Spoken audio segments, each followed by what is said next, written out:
Hi everyone, welcome back to the channel. তো ব্যাঙ্গালোরে ultimately এবারে একটু একটু করে ঠান্ডা পড়তে শুরু করেছে, এটা আমার জামা কাপড় দেখেই বুঝতে পারছো।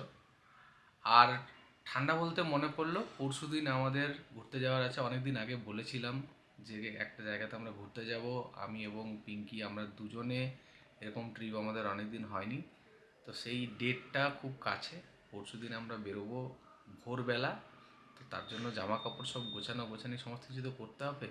অলরেডি ব্যাগ ট্যাগ সব বেরিয়ে পড়েছে, গোছানো সব স্টার্ট হয়ে গেছে এবং তারই প্রিপারেশন নিচ্ছি। এই দুদিন ধরে তার প্রিপারেশন নেবো। তো আজকের দিনটা আমাদের হেকটিক যাবে, তার কারণ হচ্ছে আজকে বেশ অনেকগুলো কাজ আছে। ব্যাগ তো গোছাতে হবেই, প্লাস হচ্ছে গাড়িটা আমাদেরকে সার্ভিসিংয়ে দিতে হবে, প্লাস অফিস তো আছেই। তো চলো দিনটাকে শুরু করা যাক চা দিয়ে, কাপ চা দিয়ে। আমাদের খাবার চলে এসছে।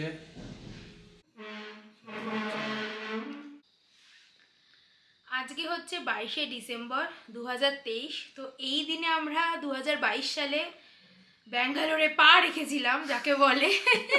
মানে অফিসিয়ালি আজকে আমাদের 1 বছর কমপ্লিট হলো ব্যাঙ্গালোরে। এই 1 বছরে অনেক স্মৃতি, অনেক এক্সপিরিয়েন্স আমরা করেছি। তো আমরা অফিসিয়ালি বলতে পারি এখন যে আমরা ব্যাঙ্গালোরে সেটেলড। তো দেখতে দেখতে 1 বছর যেন কেটে গেল, মানে এই জাস্ট মনে হলো কলকাতা থেকে ট্রাভেল করে এত কিছু জিনিসপত্র নিয়ে শিফট হলাম। এবং আমার মনে হয় যে আমার চিরকাল মনে থাকবে ব্যাঙ্গালোরে আসাটা। আমার যে পরিমাণে শরীর খারাপ হয়েছিল, একদমই। যে অবস্থাতে এসে আমি ব্যাঙ্গালোরে পৌঁছেছি, এবং এখানে এসে একটা মানে শারীরিক অতটা কষ্ট নিয়ে এসে এখানে পৌঁছেছি। কষ্ট প্লাস, তো প্রচুর হয়েছিল। হ্যাঁ, প্লাস তার সাথে যখন আমরা এখানে ঢুকি প্রচণ্ড ওয়েদার বাজে ছিল। মানে আজকের দিনে দাঁড়িয়ে ওয়েদার কত সানি ঠিকঠাক, বাট যেদিন আমরা এসেছিলাম প্রচণ্ডটা ডাল ওয়েদার, অন্ধকার, ঘুটঘুট করছে, বৃষ্টি, ঠান্ডা, মনে হচ্ছিল জাস্ট এসেই মনে হচ্ছিল বাড়ি চলে যাই। বাড়ি চলে যায় সত্যি। মানে একটা সপ্তাহ আমরা শুধু একে অপরকে বলেছি আমরা থাকতে পারবো না এখানে, আমার বাড়ি যাব বাড়ি যাব, মানে আর আজকে দাঁড়িয়ে মনে হচ্ছে যেন যে ঠিক আছে। নর্মাল হয়ে গেছে, হ্যাঁ, মানে আমরা যেন ব্যাপারটা এখানে অনেক দিন ধরে আছি, সেটেলড হয়ে গেছে, একদম। এটাই হওয়ার ছিল, এরকম একটা ভাবনা আমাদের হয়ে গেছে। এবং এই 1 বছরে আর কিছু হোক আর নাই হোক, ব্যাঙ্গালোরকে আমার অন্তত ভীষণ ভালো লেগেছে। এত সুন্দর ওয়েদার, প্লাস হচ্ছে। ওয়েদারটাই একটা বড় টিআরপি, যেটা সবাই বলে ওয়েদার। তবে আমার শুধু ওয়েদার নয়, ওয়েদারের থেকেও আমার সব থেকে বেশি যেটা ব্যাঙ্গালোরকে ভালো লাগে সেটা হচ্ছে যে এখানের যে ফ্রিডম, মানে একটা মানুষ এখানে যতটা ফ্রিডম পায় সব দিক দিয়ে, সেই ফ্রিডমটা আমরা ভীষণ এনজয় করি। এবং একটা ফ্রিনেস আছে, অতটা ডিপ্রেসিং নয় ব্যাপারটা। তার মধ্যে তো অনেক কিছুই আছে, ব্যাঙ্গালোরে অনেক কিছু ভালো আছে, অনেক কিছু খারাপও আছে, বাট তার মধ্যে আমরা মোটামুটি এখানে এখন সেটেলড। একদম। তো এখন বেরোই, ওই যে গাড়িটা সার্ভিসিংয়ে দেওয়ার কথা ছিল, আমি অফিস যাব আর ও গাড়িটা সার্ভিসিং করতে দেবে। যেহেতু আমাদের পরশুদিন বেরোনোর আছে, তো সার্ভিসিংটা করিয়ে নিয়ে যাওয়াটা দরকার।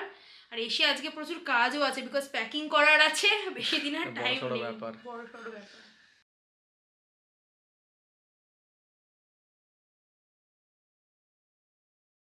পিঙ্কিকে তো ছেড়ে দিলাম, আমি গাড়িটা সার্ভিসিংয়ে দেবো ট্রাইডেন্ট হোন্ডাই, ইলেকট্রনিক সিটিতে ওদের ব্রাঞ্চ আছে। তো দেখি, এমনি মনে হচ্ছে প্রবলেম সেরকম কিছু নেই, বাট তবুও কোথাও একটা লং ডিস্টেন্স যাওয়ার আগে একটুখানি সার্ভিসিং করিয়ে নেওয়া ভালো। আমি ট্রাইডেন্ট হিউন্ডাই পৌঁছে গেছি। এখন দেখি কতক্ষণ লাগে গাড়িটা জমা করতে, তারপরে আবার কতক্ষণ লাগে ইয়ে করে তারপরে দেবো। আমার গাড়িটা চেক আপ করতে দিয়েছি। এদের সিস্টেমগুলো খুবই ভালো লাগে আমার, মানে এত সমস্ত কিছু ট্রান্সপারেন্ট, আমার ভীষণ ভালো লাগে।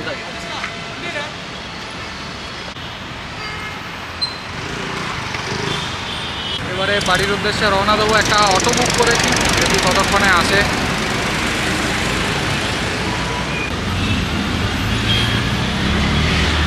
আমার মনে হয় আমি প্রায় 1.5 বছর বাদে হয়তো অটোতে চাপছি। তার কারণ এখানে আসার পর হয় বাইকে না হলে গাড়িতে, এভাবেই আমি যাতায়াত করেছি। আজকে অনেক দিন বাদে অটোতে চাপছি। প্রথম প্রথম যখন ব্যাঙ্গালোর এসেছিলাম তখন অটোতে চাপতাম, তার কারণ তখন গাড়ি বা বাইক ছিল না। বাট একবার এগুলো আসার পর তারপর আর মনেই পড়ছে না যে লাস্ট কবে আমি গাড়ি চালিয়েছি। উবেরে বুক করতে গিয়ে দেখাচ্ছে যে it has been 2 years since you have booked anything. So আমার ক্ষেত্রে ব্যাপারটা একটুখানি অন্যরকম। ফাইনালি বাড়ি পৌঁছালাম। এখন বাজে বাবা 12টা 13 বেজে গেছে, অফিসে বসতে হবে। ঠিক আছে, তোমাদের সঙ্গে দেখা হচ্ছে পরে। Hi everyone, welcome back to the channel. আমি তো বসে কাজ করছিলাম, ম্যাডাম অফিস থেকে ফিরলো এবং অফিস থেকে ফেরার সময় আমার জন্য একটা গিফট নিয়ে এসছে, সিক্রেট সেন্টার গিফট। জানাইনি কিছু, হট করে নিয়ে চলে এসছে। হ্যাঁ, কারণ তুমি আমাকে কালকে এরকম হট করে কিছু একটা দিয়েছিলে, তো ফেরত তো কিছু দিতে হবে, একা একা নিয়ে নিলে তো হয় না। পুরো পুরো কম্পিটিশন চলছে। হ্যাঁ, মোটেও কম্পিটিশন না। বা আমার তো ভালোই হলো, গিফট পেয়েছি, মানে আরে এটা gift তোমার, কেউ- এটা আমার আর তোমার দুজনের কাজে লাগবে, এক ঢিলে দুই পাখি। এরকম পলিটিক্যাল গিফট হলে হয়। হুম। দেখি কি এনেছে আমার জন্য। কিরকম নড়ছে, এরকম আওয়াজ হচ্ছে, কি বেরোবে কে জানে এর ভেতর থেকে। বিড়াল বেরোবে না, হলো। ইশালা।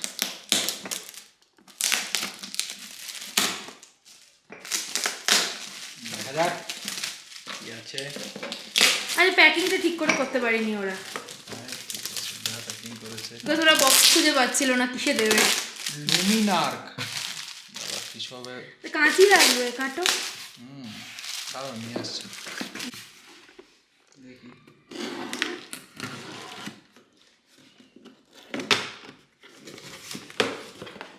ব্যাস।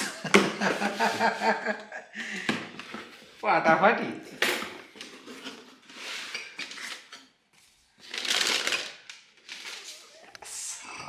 সাবাস সাবাস। সাবাস। এতে কি খাবো? যে তোমার মন চায় তাই খেও। দারুণ দারুণ। দেখো কতদিন ধরে ইচ্ছা ছিল কিনবো কিনবো, ভাবলাম কিনেই নি, দুজনে মিলেই খাবো। Cheers cheers. এই হবে, এবার শুধু এই হবে। তো এতদিনে আমার একটা বউয়ের মতন গিফট দিয়েছে। ও আমার নেসেসিটিটা বুঝতে পেরেছে, রিকোয়ারমেন্টটা বুঝতে পেরেছে যে আমার কয়েকটা গ্লাসের দরকার ছিল বিশেষ কারণে, তাই ও গ্লাসগুলোই দিয়েছে আমাকে। আর সঙ্গে দিয়েছে চকলেট, যেটা খেয়ে আমি একটু মোটা হবো আর একটু। দারুণ। আমার সিক্রেট সান্তা গিফট, এটা কালকে দিয়েছেন উনি, তো কালকে দেখানো হয়নি আর ব্লগে। ওরকমভাবে করলে নিও না, লোকজন ভুলভাল ইমপ্রেশন পাবে। একদম। ভীষণ কিউট। অ্যাকচুয়ালি আমার কলকাতার বাড়িতে দুখানা আছে, একটা হচ্ছে আমার বিয়ের সময় বাবা দিয়েছিল, এটা বিশাল বড়, আর তারপর অমিত আর একটা দিয়েছিল, তো সেই দুটো কলকাতাতে পড়ে আছে। তো অনেক দিন ধরে ভেবেছিলাম নিয়ে আসবো, বাট এবার আর আনা হয়নি পুজোতে, তাই জন্য এখানে একটা কেনা হলো। ভীষণ সুন্দর আর কিউট দেখতে। আজকে ম্যাডামের দুপুরবেলায় ভালোভাবে খাওয়া হয়নি, অফিসে গেছিল। ওদের অফিসে সেরকমভাবে কিছু পাওয়াও যায় না, মনটা খুব খারাপ হয়ে আছে। তাই আমি ভাবলাম যে একটুখানি চিকেন নিয়ে আসি, চিকেন রান্না করি। আজকে এমনিতেও ফ্রাইডে, ভালো কিছু খাওয়ার দিন, চিকেনই আজকে হোক, চিকেন আর রুটি। আমরা এখানে আসার পর দেখেছি ব্যাঙ্গালোরে স্কিনওয়ালা চিকেনটা খুব অ্যাভেলেবেল। স্কিন আউটও পাওয়া যায়, মানে যেটা আমরা বলি বাংলায় বলি খালপোষ মাংস, সেটাও পাওয়া যায়। বাট উইথ স্কিন এখানে খুব অ্যাভেলেবেল, এবং এটা খেতে বেশ ভালোই লাগে। অনেকে পছন্দ করে না, বাট আমরা পছন্দ করি। আমার বর আমার থেকে গিফট পেয়ে এতই খুশি হয়ে গেছে যে চিকেন বানিয়ে খাওয়াচ্ছে আমাকে। এই যে স্কিনওয়ালা চিকেন আমরা দুজনেই ভীষণ পছন্দ করি, যে কষা কষা চিকেন আর কি রুটি রুটি রুটি, একদম একদম ঝাল ঝাল কষা কষা। জাস্ট লুক অ্যাট দিস, যা হয়েছে না চিকেনটা। চিকেন আর রুটি, আর কি চাই রাত্রিবেলায়। তো চলো আজকে ডিনারটা করে নিই। আজকের মতন দিনটা এখানেই শেষ আমার জন্য। তো কালকে অনেক কাজ আছে, তার মধ্যে সবথেকে বড় কাজ হচ্ছে ব্যাগ গোছানো, কারণ পরশু দিন ভোরে আমরা বেরোচ্ছি।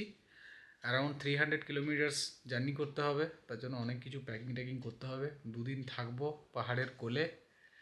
পুরোটা বলছি না, হিন্ট দিচ্ছি। তো দেখা হচ্ছে তোমাদের সঙ্গে। যদি কিছু ভালো লেগে থাকে চ্যানেলটাতে, please subscribe the channel, like share, টমেন্টও করতে পারো, আমরা দেখি কমেন্টগুলো। এবং আমাদেরকে অনেক উৎসাহিত করে যখন এইরকম এনগেজমেন্ট আমরা পাই তোমাদের থেকে, অনেক উৎসাহিত করে। তো আজকে এই পর্যন্তই থাক, দেখা হচ্ছে একটা নতুন ব্লগের সাথে। টাটা।